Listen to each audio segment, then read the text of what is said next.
Offspring Wings albums. And on the original version of After we saw Julia's grave, we drove to Paul's house on Forthlin.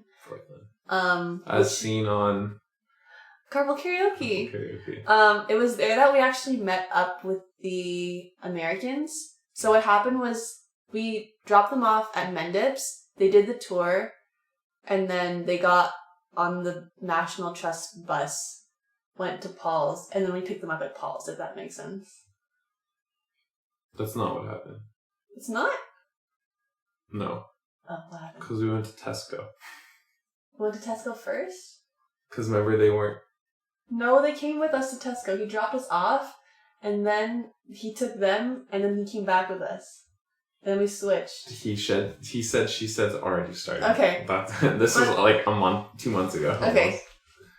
I trust your opinion or memory more than my own, so. I feel like you're first. So we went to Paul's house, and like I said, so we dropped off at Mendips. They did the tour, and then they stayed with that group, National Trust, Paul's house, they did the tour, Paul's house, and then we were outside Paul's house to meet them. At that point, we were all five we went to Tesco, me and Megan, I don't know where else, me and Megan, we got to Tesco to use the washroom and have lunch. Yes. At that point, Ricky was driving the Americans around. Okay. Right? Is that right? Yes. You sure? Yes, he's driving a little bit. Okay. And then he picked us up from Tesco's, left the Americans at Tesco's, and actually to them while they had lunch. Is that right? I think so. It doesn't matter what they did. What we did was we had lunch, and then we went to Forthlin. That is what happened. Okay, we're back into the tour. Okay, back to reality. Paul's house. Boop, boop. As seen on Carpool Karaoke, same house that they went to, same house that he grew up in. We took pictures out front. So for Paul's house and John's house, they're owned by the National Trust, and they've got like, there's some sort of copyright thing or something with like photographs and like inside of the house. It's Mike has photos in there that are copyrighted. But then what was John's house? Probably just that it's like a museum, so we're not allowed to. I don't know. We just weren't allowed to. We weren't allowed to take pictures inside either house. You can see what Paul's house looks like though, just by looking at that Carpool Karaoke video. And I think you'll notice there's no... They took the photos down. There's no photos on the walls yet. Yeah. Those are all like exclusive Mike McGear photos. So we went inside, and it was like it's kind of like a little home, right? Yeah, it was a small. government house, wasn't it? It was a Yes. what do you call them? I forget the name of it. We're with like a group from the National Trust, so it was like us and like quite a few other people. Yeah. It wasn't a small group. Our tour guide's name was Sandy, and she was just the cutest little lady. And nobody donated soap. Yeah. So she's not the regular one though. No, she said she's the substitute. The substitute. I think she called herself a custodian, but I don't think she cleans. Or substitute secretary or something. Something like that. Temporary secretary. Yeah. And she was so funny. She was like, oh, and asked me, was I here on the day Bob Dylan was here? Nope. Was I here on the day that Paul McCartney came? Nope. No, they told us the story about, so outside of John's house, apparently one day this like scraggly looking guy comes up to the door and he's like, hey, can I go in there? I just want to like sit down for a second. And the guy who was tending to John's house, he's like, "No, man, you gotta make a tour, or you gotta sign up for a tour ahead of time." So he's like, "I'm sorry," and the guy's like, "Oh, that's okay. Like, I get it, man. Like, I'll just, I'll do that. I'll come back another time." Apparently, a scraggly guy shows up at Paul's house then, and he goes up to the door and he's like, "Hey, can I just like step inside? Like, I just want to sit down for a second." And the woman's like, "Are you kidding me? Of course you can. You're freaking Bob Dylan. Of course you can come inside of Paul McCartney's house." And so she calls over to, I think, because it's a husband and wife or something that worked at Paul's and John's. I guess so. Something there was something like that. So she calls over and she's like, "Do you know who you just just turned away from John? Bob Dylan." And they're like, "Oh my god!" Yeah. So they let him come back, and apparently all he did, he just went upstairs to John's room and just sat on the bed for like 5 minutes, looked around, I guess, and got up and he just said thank you and left. So crazy. That's such a Bob Dylan move, man. At Paul's house, we were like shown around by Sandy, and she just like explained what each of the rooms were like for.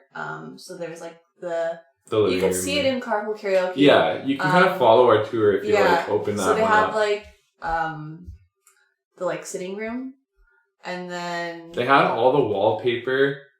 What was very similar to because she passed away before they like finished. Could finish it. They could finish the decorating, and then so sweet. So they had like 3 different kinds of wallpaper to show that it was like unfinished because they wanted to leave it like as as authentic as like possible. 1950s. Yeah, they had like a 60s. frame of like the real wallpaper, and it was like very similar pattern. So the cool thing about all the Mike McGear photos on the walls, they were kind of appropriately placed to where Yeah. in the room the photo was so was cool. looking. So like there's one shot of John and Paul working on a song. Yeah. A few shots of John in his early days wearing glasses. And what was the name? What was the song? Was it "She Loves You"? And something like that. It had to have been one of their early ones, yeah. I really liked that those photos were there because it was like helped me visualize like them being. You there. could totally picture it, yeah. Yeah. Because then like, so you look at that picture and then you look at where it's placed on the wall, and even the furniture they picked was all the same that's in those photos. So I don't think any of the furniture in Paul's house was like authentically from his time living there. I don't think so. But they were like faithful recreations to what the house used to look like. Yeah. So the first room we went into was like the sitting room, and then you kind of walk around to another room which is empty. It was like where there were drums in there. There was drums in there. That's where John and Paul would write songs. Yeah. And then in Carpool Karaoke, he explains that he would like go into the sitting room and show his dad, "She loves you, yes, she does." Yeah. And then we went into the kitchen, and then I think Sandy was like, "This is like where John Paul." The floor was yes. authentic actually, so I was wrong. I spoke too soon. The floor was actually the same floor, same tiles from when Paul was living there. Yeah, so she said John, Paul, and George all stood on there. this tile, and Momo was like already the class clown, and he was she pegged onto me from like the first room out of like this group of people. She like I don't remember why. I think I gasped. Everyone was fairly quiet. I think that's why, and then you were the only one who was I'm like, not fucking weird. Oh, she also played it was so sweet. It was like this audio of like Paul introduces you to the house. Introduces you to the house, and it's just so sweet, and it starts off with like saw her standing there, and then she's like, "If you want to sing, that's okay." And of course, Momo starts like belting, so she right away was like, "Class clown." I forgot about that. So yeah, well, she's like, "All right, like let's go into the backyard, and if that gentleman wants to kiss the floor, we'll let him have a moment." She showed us like where Paul would like climb out of the window to go see girls and stuff like that. Oh yeah, sneak out, and the drain pipe, that he climbed. It's just so cool. And we went up. And you could the backyard right there, like you could actually look out the window basically from where Mike would have taken the photo that's on Chaos and Creation, which is that was like it's all these little small things. You start seeing it all. Visualize it for yourself. We went upstairs and we saw the toilet where Paul. Oh yeah. Oh yeah, we did that. Everything sounds. We had to do everything the way he did it. Oh yeah. We saw their bedrooms. They only didn't allow us into like one room because they hadn't demodernized it yet. Is that what it was? I don't know if they plan to, but she said we're not allowed in there because it's too modern. And then the full-time secretary uses that as like her storage room. Something like that, yeah. Yeah, so that was like the only room we weren't allowed into. The bedrooms were like small, of course, just like twin beds. Yeah. And like a lot of their musical influences, like their records were there. Yeah, they like put stuff there to show you like probably what Paul would have been listening to, like in his bedroom and stuff. It was very sweet. When we were there, you actually got your book by Colin. Yes. A book. £10. Recommended by Ricky. Recommended by Ricky, and then when we saw it there, I was like, okay. Either I was swindled or it's it's... Okay, so after Paul's house, we got on the bus with the National Trust tour that we were with. So like, you didn't say what we did at the end of Paul's house. Oh, I forgot. Okay, so as you probably saw if you've seen Carpool Karaoke, in the sitting room, the first room you go into on the left, there's a piano there. It's not an original piano that was in the house, but it's the same one that Paul played in Carpool Karaoke. And we sat down. He played When I'm 64, and I got to play a couple of chords because I forgot how it went. But yeah, we got... I'm nervous on the spot too because we had like the next tour group was coming. So I just played the G7, I think, which is El Clasico. But oh man, it was so that was cool. really cool. I can't believe I forgot that. Yeah. I'm surprised that you were just gonna go on without mentioning that. I was like, Chris, you played the song even. Yeah. Oh my god, it's just so cool. Every time we watch that video now, it's like. So after Paul's house, we got on the bus with The National Trust Trust bus. So the same group of people, we all got on the same bus and we drove to Mendips. Back to John's house, and we got to go inside this time. Yeah. The caretaker's name was Hillary. Good memory, Jesus. She looked like my French teacher from grade 11. Was her name Hillary? No, her name was Madame Campitelli. It was like, not Michael, that was The Office, where he's like, Bob, like that kind of thing. So we're only allowed to take pictures from the outside. And John's had a plaque on it, an actual. You can only get a plaque. It was a blue plaque. How does it work? I might be wrong, but from what I've seen in other vlogs of people that go to Beatles things, is that you have to have been dead for a certain amount of years before you can get it. I think it's 20, but I might be wrong. See, that's the thing. Like, you said that and it sounds right, but then, like, George had one. For whatever reason, John and George's names were listed. I know why. Oh. They're signed as the representatives for that store, like employees of that store. So just them? Just their names. Get out of here. I saw it on Pinterest. I'll show you after. There's like a contract. It says that all of them sign. Richard Starkey, not Ringo Starr. Like it says all four of their names. And then underneath in small writing it says like an official correspondence for the store. George Harrison, John Lennon only. Oh. So that's why the plaque there says that they worked at that store. Okay. That's for Savile. No, not Savile. Oh my gosh. For Baker. Baker, thank you. So yeah, John's house had a plaque. Okay. Hillary told us the story of how Aunt Mimi never let anyone in through the front door. And she was saying how like Paul would ring the doorbell and no one would answer it, and then John would be like, "You have to go around the back. She's not gonna let you in." Like, she just straight up ignored him. Mimi, man. She's too posh. She's savage. So she had her kitchen rebuilt so that it was all windows around. Like, imagine you just had a wall made of windows. That's basically what the side of Mimi's house was. So she could always keep an eye on John and at who was coming onto the driveway at the doors. Yeah, she knew if you were coming to the front door. Yeah, she's just not going to open it for you. Yeah. So everyone had to go through the back. And she also said how, like, Mimi really liked Paul because he was presentable and was from, like, an okay standing family, whereas, like, George was, like, kind of more poor. So she didn't really like him and was kind of, like, rude to his face. Poor George. So, yeah, we had to go through the back. And the back door led into the kitchen. And they said that she rented it out to students, and the students came back once the house was redone. Yeah, they actually tracked down students who had lived in that very house and brought them back. Yeah, to ask if it was true to what it looked like, and they said, yeah, everything's pretty good except you guys forgot the pickled onions. That was actually the first thing I noticed when we got. I was like, those are pickled onions up there. So funny. I guess Mimi always had a jar of pickled onions. Yeah, they said that's the only thing you're missing. I also forgot to say that Hillary told us that how they acquired the house was from Yoko. So it went up on the market. And so actually, that's an interesting thing to say about all the Beatles houses. None of them were sold for any crazy amount or anything like that. I think they were all sold for pretty average prices for whatever the area was, right? And then it was just, I think, as fortune would have it, that they were, because Paul sold his house in 1963, something like that. 1962. Somewhere around there. And then John, same thing, 65, 64, something like that.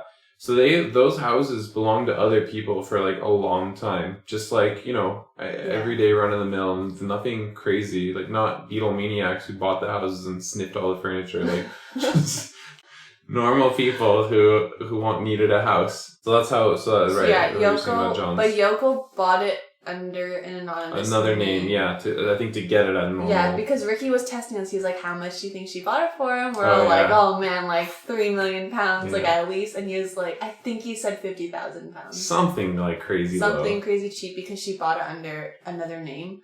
So basically, that was only in 2000 something, wasn't it? Yeah. Relatively recent. Yeah. So she got the house. She.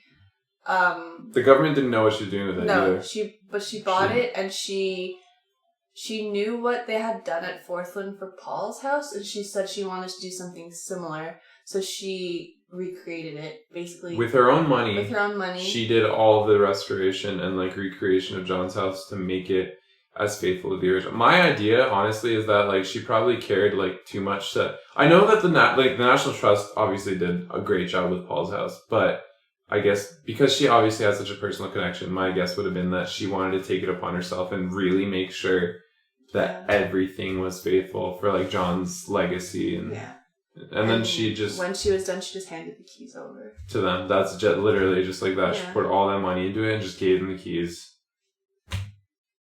Yoko is not the monster everyone says no, she definitely is. Not. No. This tour definitely like repainted the picture of Yoko in my mind. Not that I ever like thought she was terrible, but like it like I learned a lot about her. So yeah, we went into John's house. The tour guide kind of like talked a lot about like pre-Beatles stuff, not about the house itself. So I feel like we didn't get as many stories as we got at Paul's house. We just kind of like got a lot of stories that we already know too. Yeah, especially like talking to Ricky all day. Because Ricky basically told us everything already. So like she told us basically like how the whole band formed in the kitchen. Yeah. And then we got into like the hallway, and then she kept talking about like pre-Beatles stuff, and then she's like, "All right, you guys have time to roam." So we just kind of had to like go around ourselves. There was the 2 pieces of original authentic furniture in John's house. Furniture that was literally there. So it was donated when one of the former owners of the house saw, I think, that the National Trust was like what they were doing with the place. They donated back. They still had 2 pieces of furniture. It was a china cabinet and a chair. So those were genuine pieces of furniture that would have been there while John was living there, and we got to touch them and sit in them. And, So we had some time to look around. There was like way too much to look at. I didn't have time. Yeah, there was a lot in that house. Yeah. They had like report cards on the wall from like John's grade school and stuff. One of the funny things I remember. Teeth, yeah. I remember one of the report cards saying something about, he's a bright kid, but he talks too much. Yeah, that was really cool. They had like baby photos. They had a guest book, so we signed that. Oh yeah. Yeah. Forgot about they that. had a lot. They had a lot of stuff. The house was definitely like way bigger than Paul's. They had so the kitchen, they had like a much bigger seating area. They had like a dining area / study. By the way, Mimi used to sleep in. Oh yeah. After Uncle George passed away. Oh, because they had 2 seating areas, so she slept in like one of them. Yeah. And then upstairs there were a couple of bedrooms. She literally rented out the master bedroom. Yeah. I think it was. To keep the house. To keep the house, because to her status was like really important. Yeah. After George passed away, they lost a lot of income. Yeah. And John's room... Very sweet lady. Obviously very tough, but like... Yeah. Loving. John's room was bigger than Paul's, of course, because the whole house was bigger. But similar thing where it was like... music that he would have been listening to was there. A Bridget Bardot poster on the wall. Yeah. And then we were allowed to exit through the front door. Oh yeah. So Momo did a fat dab on Mimi's carpet. I turned around and he's just, "Hey Chris, eat that, Mimi." That was one of the highlights of my trip. Dabbing on Aunt Mimi's carpet. Yeah, you found that really funny. Yeah. Not her real carpet because there was only the china cabinet and the chair, but like you know what I mean.